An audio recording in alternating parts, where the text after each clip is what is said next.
Hello, everybody, and welcome to RMUS Canada and our survey UAV for non-surveyors. Thank you very much for joining us today. We've got an exciting panel for you. I am, in fact, not John McBride, as some of you may have noticed. I am Kevin Todrell, General Manager for RMUS Canada, and I'm proud to bring two outstanding panelists with us today. We've got John Frost from Propeller and Adam Bozek from Sumac Geo. So we are going to have them as our panelists and go through the material. But to get us kicked off, I'd like to let our panelists start with a quick intro. So John, why don't we start with you? Tell us a little bit about John Frost and a little bit about Propeller, please. Sure. Thanks for having me on, Kevin and RMUS team. John Frost, I'm Vice President of Business Development for Propeller. I've been with Propeller for about 3 years and in the drone space for about 6 years.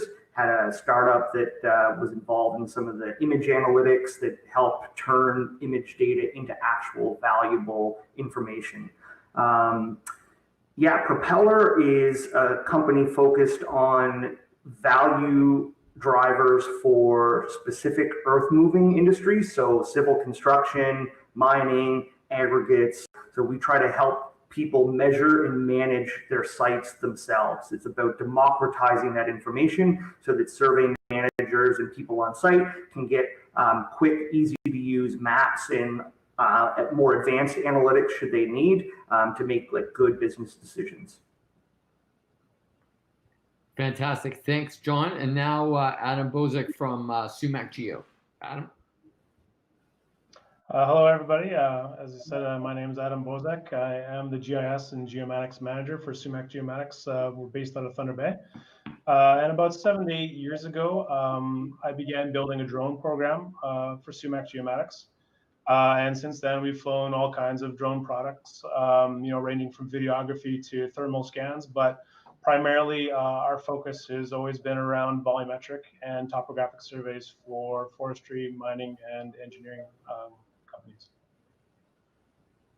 Fantastic. Thank you very much, Adam. So we've got two very different perspectives here who are going to walk us through everything from equipment to software. So we really want to start off, though, by defining some specific terms, because there's so much out there about all these kinds of things, what kind of accuracy, what is survey grade, and everything like that. So we're going to start with our panelists today addressing some of those issues. So John, why don't you take us, I think you might have a few slides. What do we mean when we say absolute versus relative accuracy? What does that actually mean? That's a good question. So if you can see up on the screen, I have a slide, and just really simply, relative accuracy means the ability to measure between points within a single project or survey area. So everything inside of that survey should be tight and should be usable and accurate. That is what relative accuracy represents. Absolute accuracy is relative accuracy, plus it's also the ability to measure against firmly fixed points on Earth. You must have points on planet Earth to achieve absolute accuracy. And one of the key differences is that, as you can see in the slide or in the little animated GIF here, you can not only just measure internally, but you can measure across surveys accurately. So if you have to repeat surveys, or if you want to tie into other surveys or other design data, like is demonstrated in this, you really need absolute accuracy so that it's consistent and so it's reliable. Fantastic. Thanks, John. And I think it's a great point, because a lot of people, when they're starting out, or even if they've been flying for a while and they're being asked for things, they assume they need the absolute accuracy. And so obviously it's much more expensive to get that kind of equipment that's going to be able to provide that, requires different skill sets. But most of the time, or a lot of the time, depending on what you do, you don't necessarily need that. Now, Adam is an exception to that, because that's something that his customers do demand. So Adam, I'm going to throw it over to you. So when people say, oh yeah, I got to have survey grade, what is survey grade to people who are actually buying this, not that are trying to sell equipment? Right, so that's a great question. I don't think survey grade is necessarily a specific number, but as the name implies, when someone asks for survey grade material, they're asking that you're delivering a product at a level of precision and accuracy that is consistent with the traditional survey methodology. So from my experience, generally you're looking at maybe 5 centimeters or better, but every client has different needs and different requirements. So whatever that number is, the real key in it is that you're able to prove to the client and as well to yourself that you're actually delivering the product that you say you're delivering. Okay, so we'll come back to that in a minute. So really, survey grade is, I like that. It's out to traditional methods with base stations and rover and different networks. And that I think is an important point. I like that you mentioned 5 centimeters in there. You hear sort of 3 to 5 depending on the customer. So that's all good stuff. What we mean by survey grade. So what I'd like to do now is we'll come back to that a little bit. But as we're doing these things that need to be survey grade, John, why don't you tell us a little bit from your experiences out with the mines and dirt movers and things like that you've been working with. What are the most common survey outputs that a UAV program is going to deliver, whether it's through Propeller software or through other competitive software companies? Yeah, absolutely. So the products or the outputs that people are usually looking to engage with are this short list on the left there. And an orthophoto is simply the taking of individual images that were taken on a grid when you're flying the drone and stitching them together so they form one large image. And so that becomes the orthophoto or the ortho image, and it can be taken up and put in other products, or if you're using a cloud processing product, you can engage and interact with that. Similarly, a point cloud, so images will have points on the ground that can be represented in 3 dimensions, and that point cloud is another product that can be output. The terrain, which is the surface, like the contours and all it's called the relief, that kind of terrain, contours, 3D models. Then there are kind of like additional reports that can be provided. So we provide an accuracy report. Oftentimes customers will want something like that. How accurate is the information? Where is that coming from? The degree of confidence and so on. So we can provide a processing report. And then there are, of course, the actual reports that are conducted with measurements, and they can be in the form of PDFs or CSV files. And those are all like very typical, very common outputs from all the different types of processing softwares out there. Perfect. So John, I want to ask you another question. So we hear things like a DEM, a digital elevation model, a DTM, a digital terrain model. What's the difference between those things, or are they functionally the same?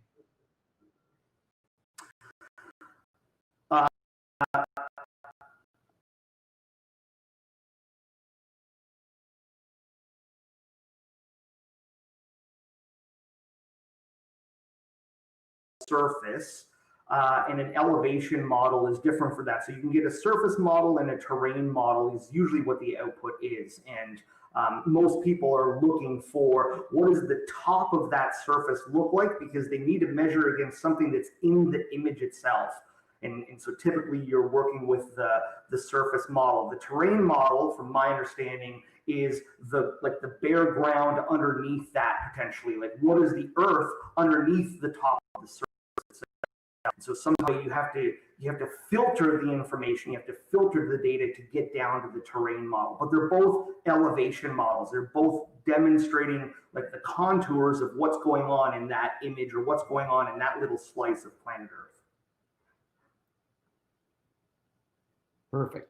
Okay, so Adam, let's ask you. You can, if you want to riff on what John just said, that's also. But really, from a specific outcome that your clients are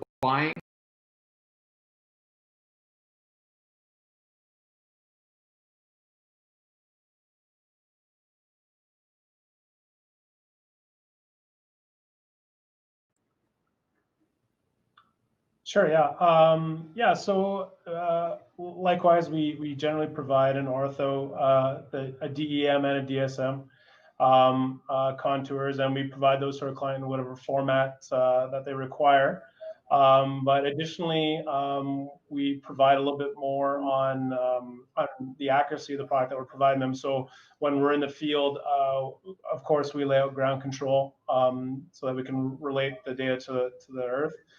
Piece in the field that are not going to be used in the processing of the data. And the reason is that these provide an independent checkpoints for the data. So because they're not used, they're an unbiased assessment of the spatial accuracy of the data set.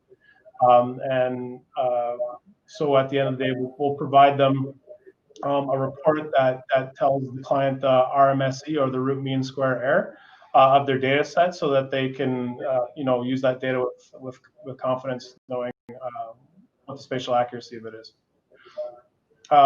So for a typical example, we did a job, just up the road here, where it was for a housing development. And so this site is heavily vegetated in parts. And so I spoke with the engineer involved, and I said, in these areas, you're going to have less accuracy, because at that time we weren't using LiDAR, we were using strictly photogrammetry, and you can only see what the camera sees. And so in the areas where there are trees and shrubs, you might get glimpses of the ground here and there, but there's no guaranteeing necessarily that when you clean out those points, that you're going to have a pure terrain model. And the thing is that engineering companies and clients are fine with that, but they need to know where the weak parts of your data are, and have it quantified for them.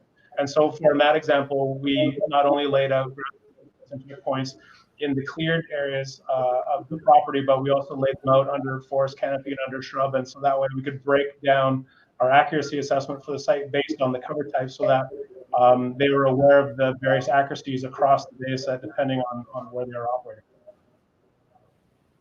Perfect. So we made a nice segue talking into ground control.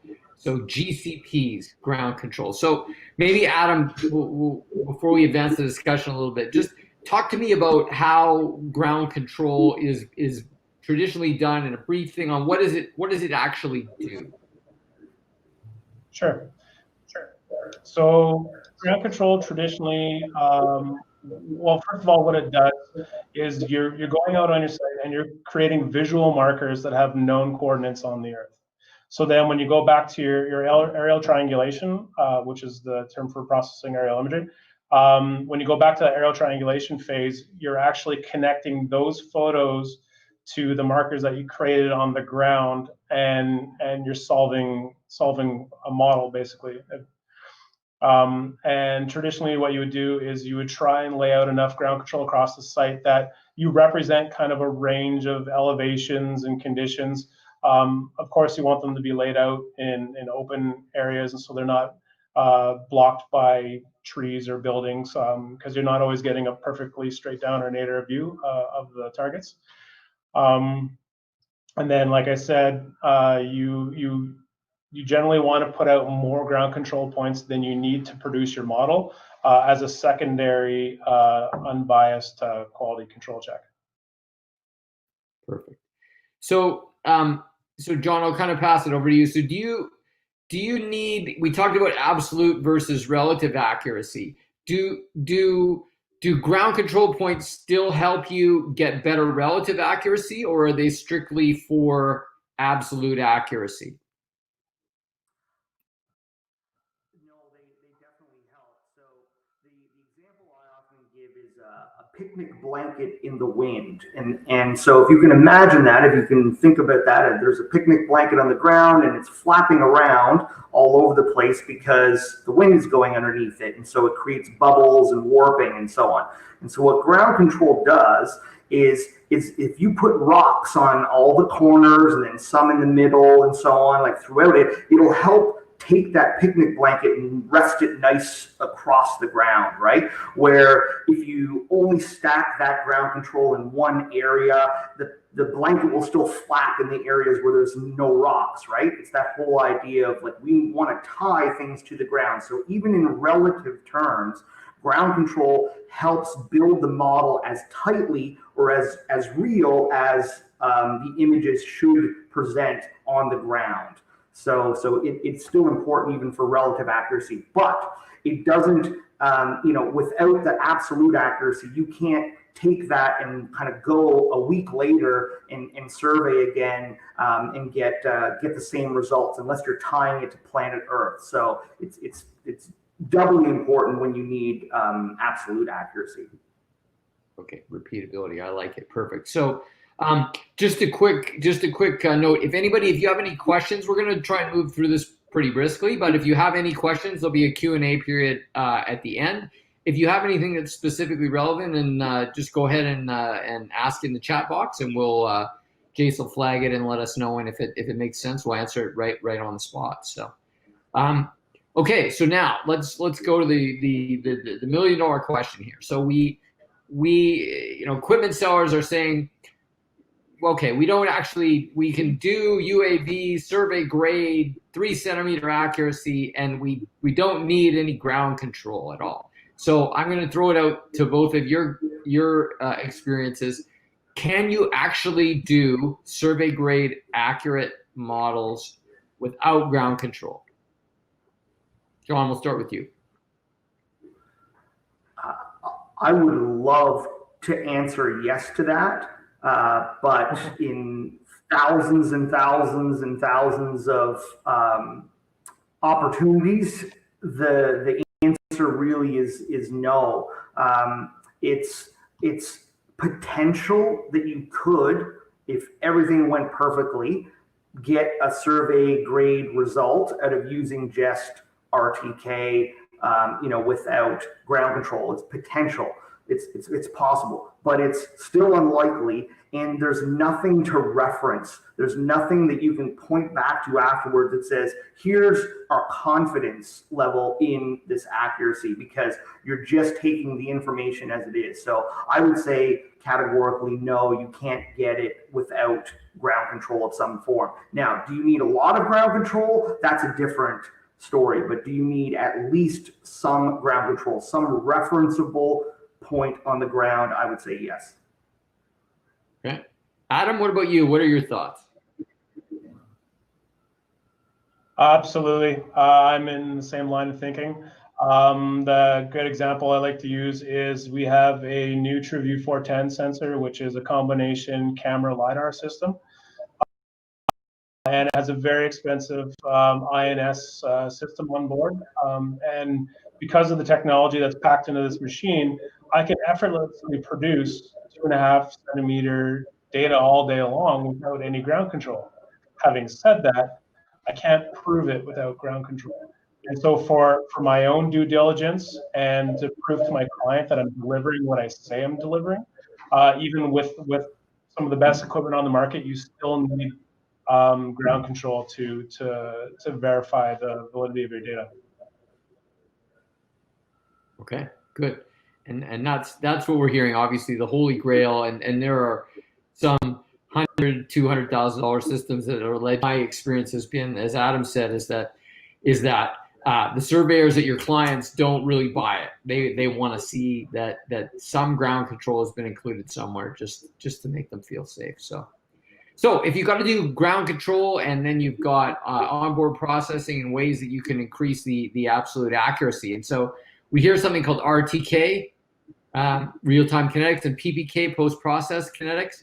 So John, this is your world. So what's the difference between RTK and PPK, and why and when is one better than the other, or they're the same? So by just the acronym RT, the RT in real time, it represents real time. So it means that the image is getting fed the correction to it to give it a precise coordinate in real time. It's getting fed that from a source somewhere on the ground that's also connected or tied into something else that is feeding corrections. So real time is what the RT stands for in RTK. PPK, the PP stands for post-process. So it means nothing happens in real time. The images aren't being tagged as they're being collected. It happens after the fact. I would say that the benefits of PPK outweigh like the constraints of RTK. RTK can produce, again, it kind of goes back to, can you do things with it? Yes, but there are more things that can potentially go wrong with RTK. There can still be warping in a model. There can still be, drops in your signal from the source that is trying to connect to the drone in flight. And so we always recommend in our experiences that PPK post-processing kind of solves for that. It helps solve for the warping in the model. There's a greatly reduced opportunity for that. And it also doesn't rely on any kind of live signal streams to be able to produce the final result, the final output. Perfect. Okay. So Adam, what are you typically using? What are your clients intending to insist on? The clients don't really put any demands on us for what technology we use, as long as the accuracy is what we say it is and what they need. But we tend to lean towards PPK. And there's a couple of reasons which are kind of already been brought up. For us, one of the biggest things is we don't normally have connectivity, and we typically work more than 20 kilometers away from an established base station. So we generally have to set up our own base and do post processing. And again, because we work in remote conditions, we usually get one shot at collecting data. So the RTK doesn't provide the robustness or the redundancy that we need. Again, because if you lose signal for a moment, you could lose an entire flight line of georeferencing for your images. And we find, I think it's pretty well established now that PPK is more accurate. And because you're processing after the fact, you can take the information that was collected during flight and you can process it forward and backwards to come up with a more accurate solution. Now, there's nothing wrong with RTK technology. It is honestly great. And if you have it, it actually makes the generation of your models more streamlined and smooth, because you're starting with more accurate data to begin with, and you're just fine tuning it rather than taking completely dumb data and trying to smash it into a model. So there's less effort in achieving those higher accuracies. But having said that, yes, we probably 99% of the time have some sort of a PPK solution. Perfect. Okay, good. So I think that's great. So I think it's a nice segue as we talk in. So now, many of you here might have heard there's RTK drones, the Phantom 4 RTK, the Matrice 200 RTK, actually 210 RTK. There isn't a 200 RTK. But if there was, it would have the same issue. It's actually a different kind of RTK, which they do just to confuse everybody, right? So the important thing to know with the M210 RTK, that does not give you survey grade data from the air. Now, the Phantom 4 RTK is actually slightly different. So let's talk about equipment, because probably the number one question I get from the DJI product line is, when can I get a Phantom 4 versus the Phantom 4 RTK? The Phantom 4 is like 2,200 Canadian. The P4 RTK is about 8,000. So why am I paying $6,000? And when should I, unless I won the lottery or I'm independently wealthy, and then knock yourself out. But I think it's a good question. So John, for you and your experience, because I know you've used both with modeling for your software. What is there a difference between the quality of the data from the two, whether you're using the RTK or just using the RTK without a base station versus just the regular Phantom?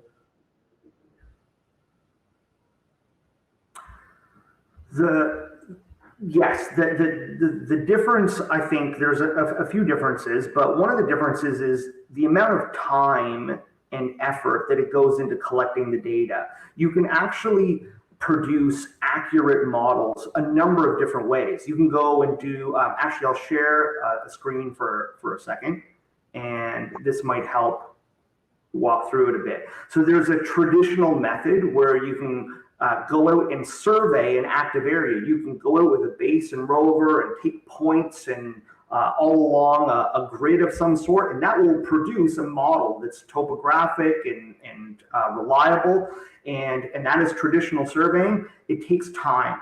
It will give you millimeter level accuracy potentially, but very sparse, like not very many points, okay? Maybe a point every 20 meters, something like that. Maybe even a point every 50 meters, depending on how big that area is.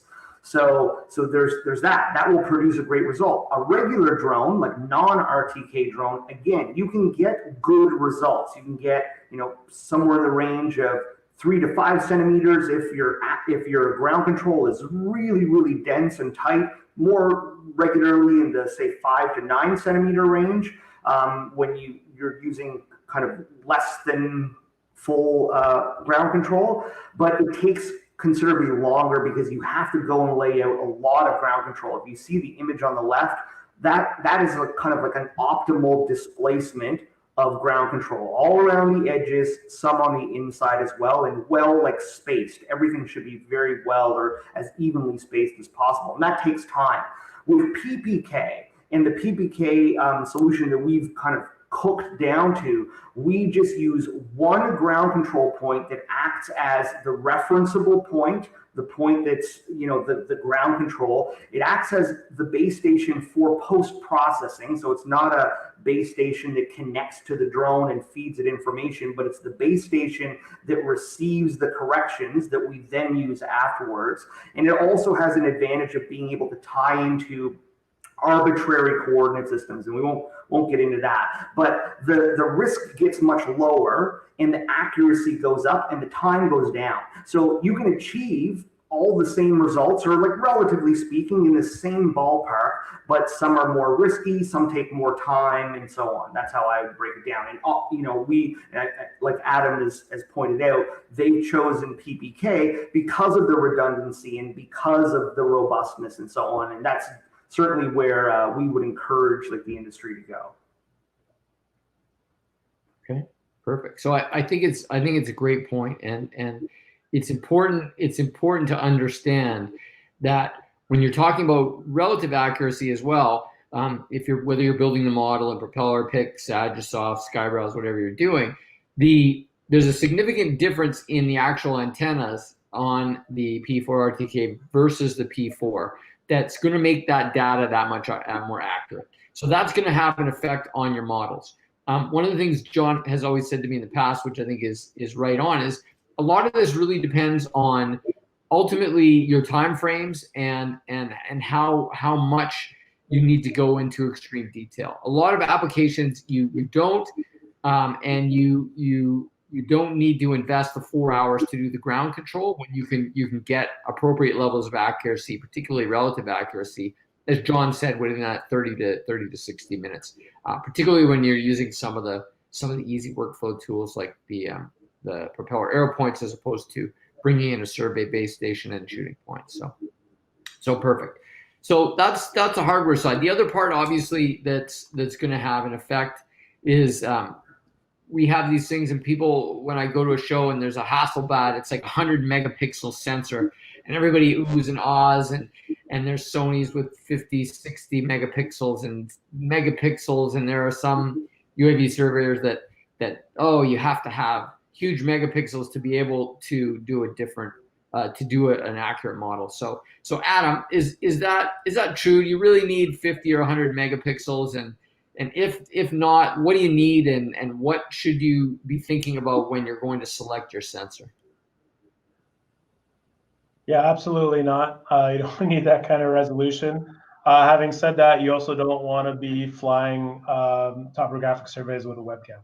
Right. So there's kind of a hit list of things that you want to look for, or like make out the ideal survey, aerial survey camera. One of them, the first one is a fixed lens. Many cameras have, they have adjustable focus on that. which isn't needed because all your shots from the air are focused to infinity. And so having a non-fixed lens just adds in extra issues with focus, and vibration during flight can move it out of focus. And then also, if you're using the same camera, you should also be using a standard lens calibration for that camera. And that calibration will change if focus moves a little bit. So you want to be using a fixed lens, ideally. You want your camera to have a global shutter versus a rolling shutter. So a global shutter is a traditional camera where it blocks the light and takes the picture all at once. Opens and lets light in all at once.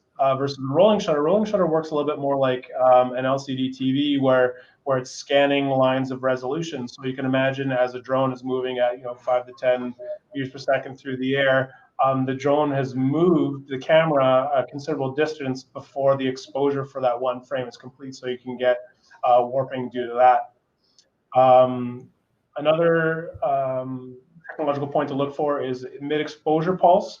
So a mid-exposure pulse is basically the camera says, okay, I've taken a picture, and it says when it's taken that picture to a precise time. And by having that mid-exposure pulse, you get a better link to the GNSS data for the logging of the XYZ coordinates for that frame. And then the last item that's on my list of ideal sensor attributes would be the sensor size. So like I said, you don't need a 100 megapixel camera. I think most are around the 20 range, which is fine. And to be honest, drones don't fly high enough to make use of a 100 megapixel camera. But the resolution on the ground, your GSD, does have somewhat of an influence on the maximum attainable RMSE. For example, if you were flying a low-end camera and you could only get a ground resolution of, say, 15 centimeters or 10 centimeters, you can't truly get a 2-centimeter accuracy out of a pixel. You can't subdivide any further. So those would be my four biggest things. And now it's not to say you have to have all those to produce a survey-grade product, because you can, but it just adds more robustness and initial accuracy to the data you're collecting in the field. Okay. Now I caught you. You dropped the Surveyor acronym on us. So what does RMSE mean? So that's the root mean square error.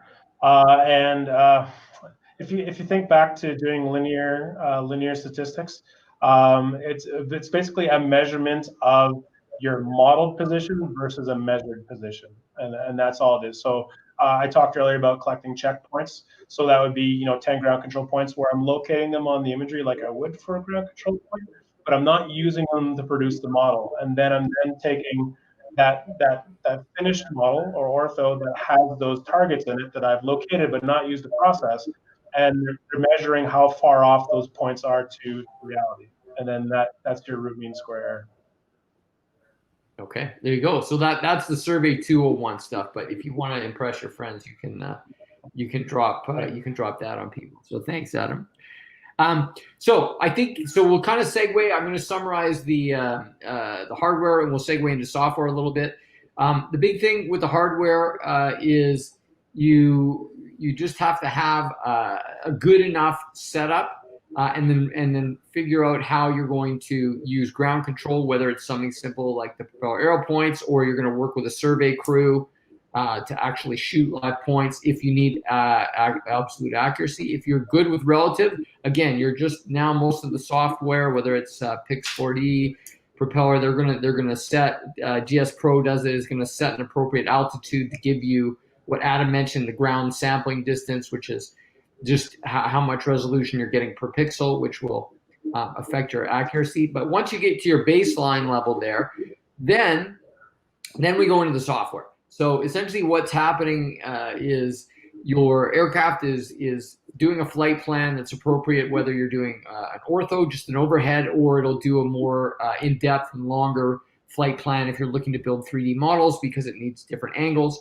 And then the software has its own algorithms that will stitch the images together. The images are going to be stamped with data, which is their GPS location, camera angles, things like that. They're properly done. They're calibrated to the actual camera, and then you're going to have your information to be able to go into the software. So it's important to look at right now, really, and John will echo this later. You can do most mapping needs with a P4 or a P4 Pro for most of the basic and medium jobs. You don't necessarily need to go higher than that if you have a good software package and you fly appropriately. There are certainly more expensive ones you can get for higher end or more specific, but that's kind of the basics. So let's talk about software now. So Adam works he works with, I know Agisoft is your favorite, Adam. I think you also work in Pix 4D. Those are very well known.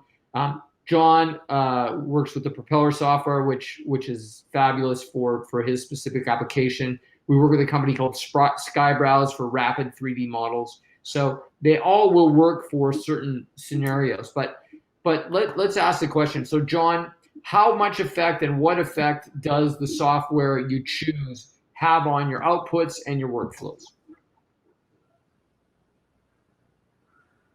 If you're using one of the established software platforms out there, the accuracy largely comes in how the data was collected and not in actually how it's processed. So the processing algorithms, this thing is called SFM, structure from motion. That is how most photogrammetry engines work. So they're effectively doing the same thing, and how you process the data won't be more or less accurate depending on if you're using this cloud processing versus this, desktop processing. That's not necessarily it. It's usually with how you tweak the dials, right? Who's the person behind getting the data prepared? Data preparation is really, really key. And how is the data collected? Those inputs are what determine the accuracy, not the processing engine itself. Ours is cloud-based. We have a whole team of QA specialists that interrogate each and every data set that goes through to make sure that it fits like all the rules that we've set out to say, yes, we can kick this out to customers because it meets the threshold of accuracy that we have determined to give them, for example. And you can achieve all these types of accuracies with different types of software. The software itself is not as important as the people preparing it and how the data was collected. Okay, so with the Propeller software, you mentioned the primary targets are people moving a lot of dirt, whether it's mining, survey, civil engineering, things, construction. So why do they really like it, and what are the features that you offer that make that an ideal solution for those kinds of customers? Simplicity is the core of that. We've never exchanged accuracy for ease of use. So accuracy is where what we're known for. Adam mentioned the Aero points. We developed Aero points, and they're still the only product of their kind in the industry, where we knew that ground control was going to be so vital to drone surveying that we said, let's make that as simple as possible. And so they're completely the product market fit for drone surveying. If you are not a surveyor and you don't have traditional surveying background and you don't have access to traditional surveying equipment. So an Aero point is this target that took the intelligence of a rover and it condensed it down into a checkerboard target on the ground. So there's a GPS inside that logs that data, and it's all post-processed for the customer. So it makes it so simple. It's one button operation. You put it on the ground, kind of press a button, and that's it from the customer perspective. They don't have to do the processing. And so simplicity is at the core of this without compromising any of that accuracy. That's why, why they choose to use our software. So you mentioned another thing I want to come back to, which is shareability and repeatability. So talk a little bit about that. Yes, so repeatability is essential, right? The people that we work with, they're moving material, a lot of material over a period of time. And so we try to help them answer questions on like progress. You know, how much have we done? How much do we have left to do?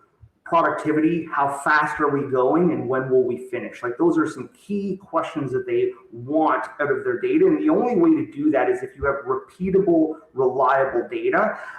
One of the limitations of some of the desktop-based software is the ability to kind of measure massive data sets against each other, all like live and in real time, and collaborate and so on. And so you mentioned that in that collaborative environment that we provide, that's what they're able to do. So they're able to measure large data sets, many of them, and with like each other at different ends of the world potentially. Like anyone can be on the software at the same time. Perfect. Yeah, and I think that that's a great example of, for a use case with the repeatability, shareability, accuracy, really smooth workflows for the environment. It's a really specific and thoughtful platform for those applications, and that's good. We're starting to see overall. I mentioned Skybrowse earlier as a 3D rapid 3D modeling solution that's primarily targeting the public safety space, but that's a good example of something that's made for speed as opposed to traditional 3D modeling software that's made for features and all kinds of different things. So it's nice if we talk to Adam. Adam has a very different set of needs than John's typical customers. Adam does both survey and uses Aero points. We'll talk a little bit about his workflows later. But Adam, from a software perspective, you mentioned you have some very different needs than John's typical customers. So tell us a little bit about how you choose and what you need from your packages. I think for the longest time I've fit squarely in the Metashape or AggiSoft camp. And I myself, we didn't buy drones and become Surveyors. We're already into providing geospatial solutions and photogrammetry solutions, and moved into that space because we can now fly our own imagery. And so for me, I choose a software product like Metashape because I can get in there and, like John said, I can turn those dials, and I can have a kind of a more intimate knowledge of my data as it goes through the process, and I can do more in-depth things like going in and removing images that I know are bad, or things like that. I can use repeatable calibration reports to my cameras, and things like that. And one of the big things for us also, again, I keep saying it, is that we're out in the middle of nowhere. Well, not in the middle of nowhere in Thunder Bay, but usually I'm working in the middle of nowhere. And so any sort of cloud solution doesn't necessarily work for me. I need to be able to take my software with me and process kind of in the field and whatnot. Mm-hmm. So that is an excellent point. Sorry, I was going to say, to add on to that, we tend to deal with engineering companies doing things like tailings facility upgrades and that.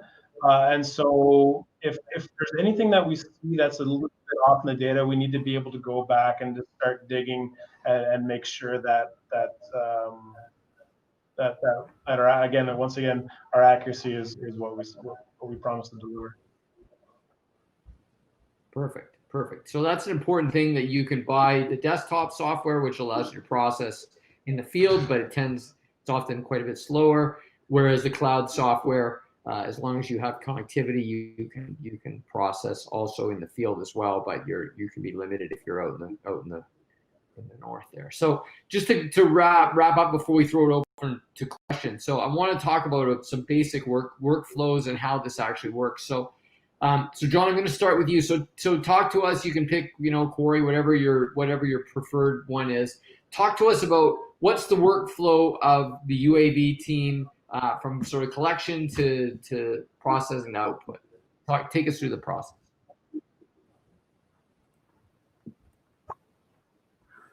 So I think that this is the simplest way to sum it up. You put a single unit, this single thing, it's an arrow point on the ground, place it on and turn it on with one button. you fly the drone. We won't get into the flight software and so on, but really like that is virtually autonomous, right? You just draw a boundary, you give it a certain amount of parameters.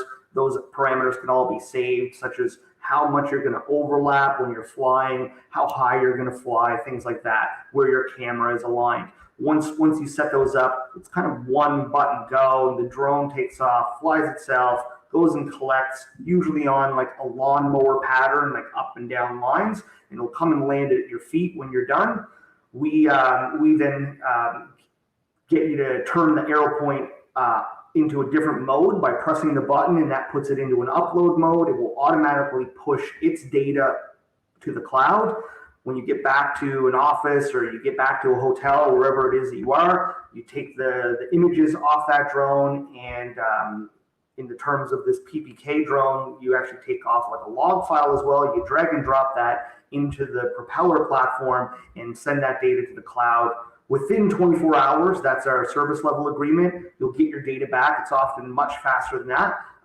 It's all QA'd, done by professionals, and then you can view your data and interact with that 3D site information in the cloud, or download those outputs like we discussed earlier, like those ortho images and point clouds, and take those into other systems for whatever you need. That's basically what the workflow looks like. Fantastic. Yeah, it's a great product. Now, the great thing about the Aero points is you can use them with other software systems to get the actual ground control points, and then you can manually find them in the images and enter the actual coordinates of each one in the images, and that will allow for ground control in Pix4D, and I believe in Agisoft as well. But the nice part of the actual Propeller software is it's all automated. It automatically detects the Aero point and assigns the coordinates. So that saves even more time. Pretty amazing, actually. Okay, Adam. So you mentioned you're kind of remote, right? So you're not often within a corrections network. So what do you do for ensuring that? What does your workflow look like? So we have a number of different workflows under different circumstances, but for remote work, we tend to use a combination of the Propeller targets and a traditional RTK survey system. So what we'll do is we'll go out and we'll lay out our Propeller points across the site. Again, like you said, with even distribution, sampling a variety of different elevations. And what we'll do is we'll take our base station from our RTK unit, our surveying RTK unit, and we'll set it up over top of the Propeller point, and we'll put it into an observation mode where it's just collecting satellite observations. And then Propeller also has an option for uploading a RMUS file. So the RMUS file is the file that comes off of the surveying base station, and you can do PPP on the targets. So we're swapping out the last letter there, the K for P, because it's not kinetic anymore. It's precise point positioning. And you can use that satellite observation file to process out the Propeller Aero points the same way you would if you were within a control network. Perfect. All right. So good. So thank you very much, gentlemen. I think that's some good ones. So now I want to just take an opportunity to throw it open for some questions. So if you've got any questions, just quickly hit us up in the chat box, and we'll answer anything for John or for Adam or myself. Cool, and welcome myself to the party, by the way. Hello, Jace. Hi. I'm the one who runs the live stream on the back end, and we don't have a lot in the way of questions. And Adam, thank you, by the way, as a camera guy and a media guy myself, clarifying some of the what do you want to say? Some of the terminology a little bit about rolling shutter and a global shutter, and for not saying mechanical shutter, because mechanical shutter and global shutter are not interchangeable terms, and so many people think that it is, but it's not. So thank you, Adam, for that. As a camera guy and a camera nerd, I appreciate that. No problem. Yeah, so one of the questions that we've got here is, what about the Mavic Enterprise Zoom? I am assuming they're talking about into a survey as a survey type application. And maybe we can talk a little more generally, not only the Mavic Zoom, but some of the other Mavic platforms, say Mavic Pro or something for an example. Maybe we can speak a little bit to that, pros, cons, where's it going to be at, that kind of thing. Who wants to take the lead on that one? I can jump in on that one because I have with them. So yeah, the Zoom, I would not necessarily advocate using that for surveying just because of the Zoom lens.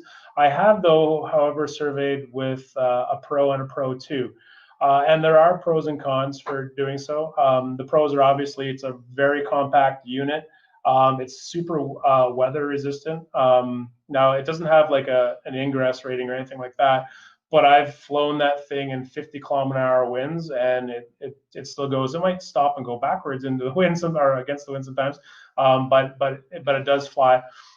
The camera itself, the Hasselblad camera, is a decent camera. It does take good, reliable, consistent pictures that have relatively good contrast and you can get enough of a GSD that you can see your ground control targets well and all that. But I do find that I'm not sure if it is the quality of the geotagging of the imagery or whether it's the very fisheye lens that it has. I do find I need to use more ground control, and achieving those higher levels of accuracy takes some more effort. Now, I'm not saying it's impossible because I do it and I have done it, but there is definitely more work involved to get that survey grade product out of one of those platforms. John, did you want to add anything there?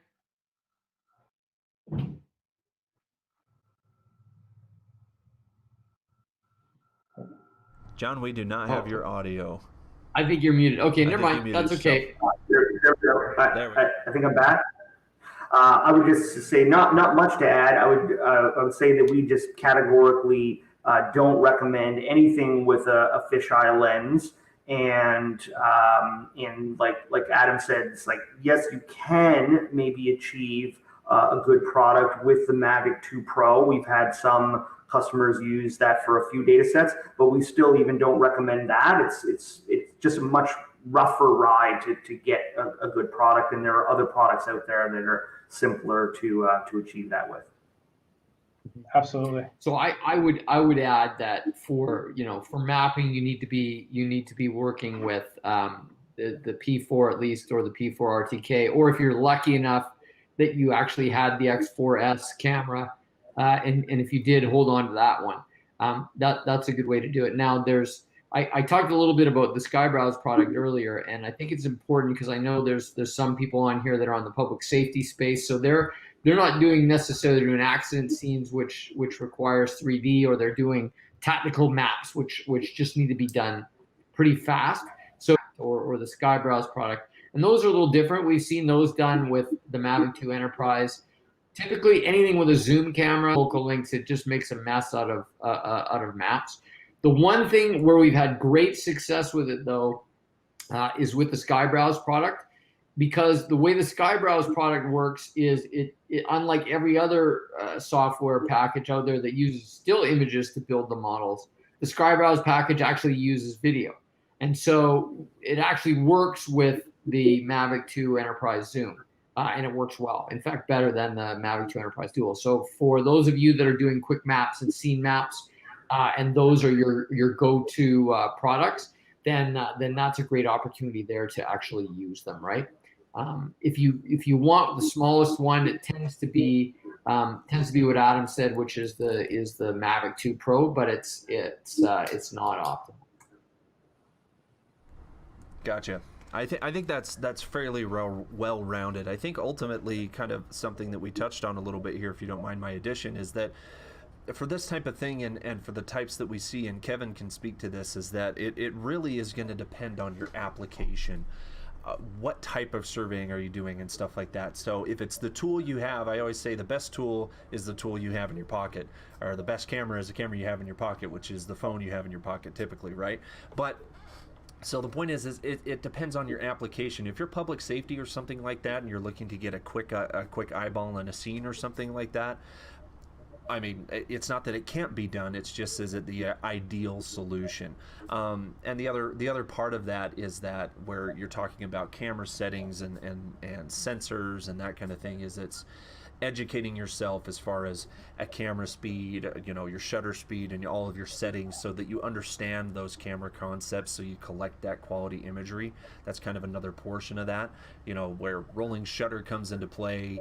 It's, you can kind of combat the what do you want to call impact of that by maybe flying a little bit slower, and then there's a mathematical equation. You can find out how many pixels am I a difference from the top of my sensor to the bottom, based on how quickly it scans that image. And that's getting a little bit camera nerdy, but it's kind of understanding those principles is going to help you do that, and understanding what am I trying to do, what am I trying to achieve, and what tool is the correct tool in order to achieve that, if that makes sense. So I think coming from this side, and it's what is your application, what tool is the correct tool to do that. Does anybody have anything to add to that? Well said. Yeah, no, I think you said it well. It's ultimately comes down to fit for purpose. And yeah, and then going back to the rolling shutter thing, a great example is with the Mavic 2 Pro. I did some tests without ground control, just to kind of stretch the legs of it and see what data actually comes off of it raw. And I found that the faster I flew, the more vertical distortion I was getting in my imagery. So like piles would be twice as tall as they are in real life in the model, which I think is a combination of both the fisheye lens, or the wide angle lens, and the rolling shutter effect. Whereas I could fly the same missions with one of our old machines that has a camera with a global shutter, and I can fly without ground control, and it won't be perfect precision, but it's a much better product. And so, but that, like, having said that, I'll fly the Mavic, say, like, for example, we fly magnetic data for mining clients, which involves us flying our UAV only about 10-20 meters off over the trees, which is frightening. So what I'll do is I'll throw up the Mavic, and it can fly at 15 meters per second and throw together a DSM of the area, and it's not survey grade, but it's accurate enough to use as an input when I do terrain following for my other drone. Excellent. All right, Jace, do we have any more questions? Or I know we're at our time, so I'm conscious that we. Yeah, just a little bit, but yeah, I think that's pretty well rounded. Now, shameless plug. We do have tutorials and stuff like that. If you become a member of our RMUS crew education portal, trainings on camera basics and that kind of stuff, and we're always adding additional content there. So if some of the camera stuff we're talking about, rolling and mechanical and that kind of stuff, kind of goes right over your head, because not everybody is a photographer.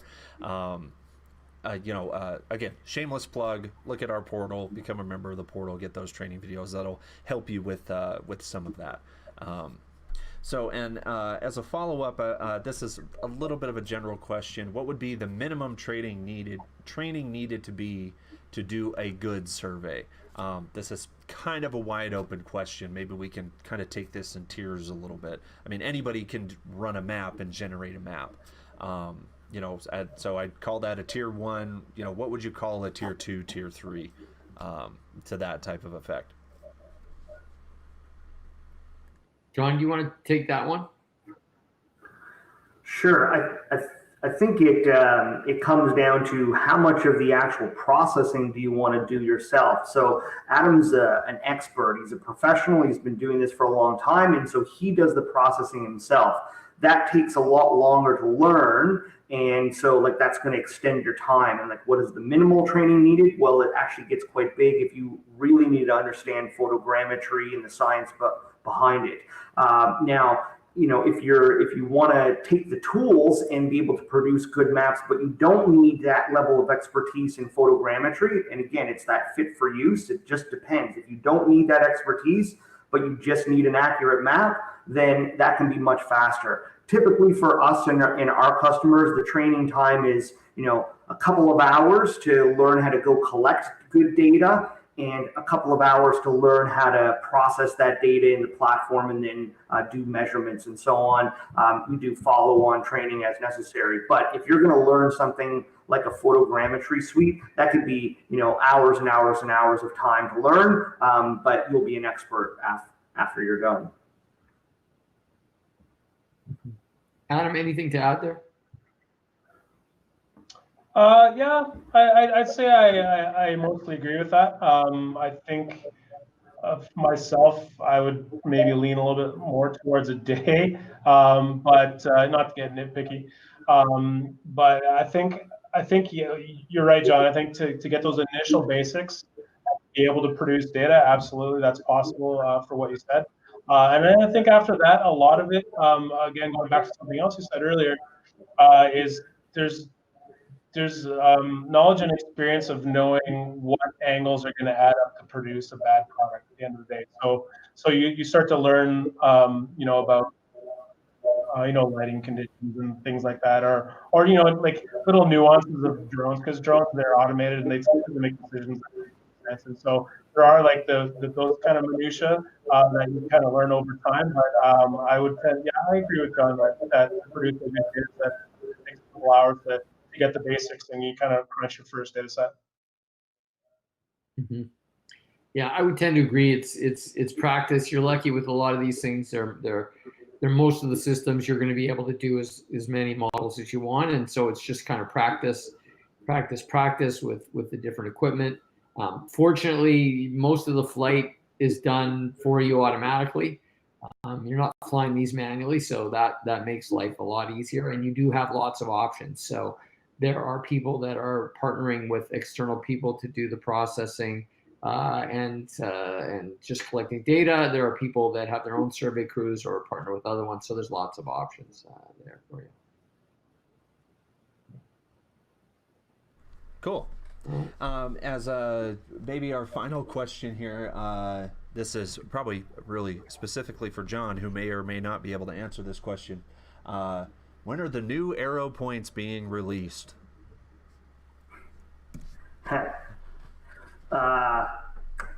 Very soon, but not soon enough. Yeah, I guess that's about the best answer I can offer. So I heard it was next week. Is that not true, John? I can neither confirm nor deny any such statements. Yeah. Okay, great. Yeah, we're working we work on a lot of different products, and we're plugging away at improving the products that we have. Perfect. Okay. So good. So we went over a bit, but let's wrap it up there. I want to thank you on behalf of myself here from RMUS Canada, from John from the wonderful Propeller Aero, and Adam from the super duper sumac, and my colleague with the tremendous beard down in Utah working the controls, Jace. Thank you very much for joining us, and please do reach out to us by email with any questions you have on hardware or software, or if you have any feedback on the content and what you might like to see if we were to do a sort of a 201. So thank you very much for joining, and take care and stay healthy.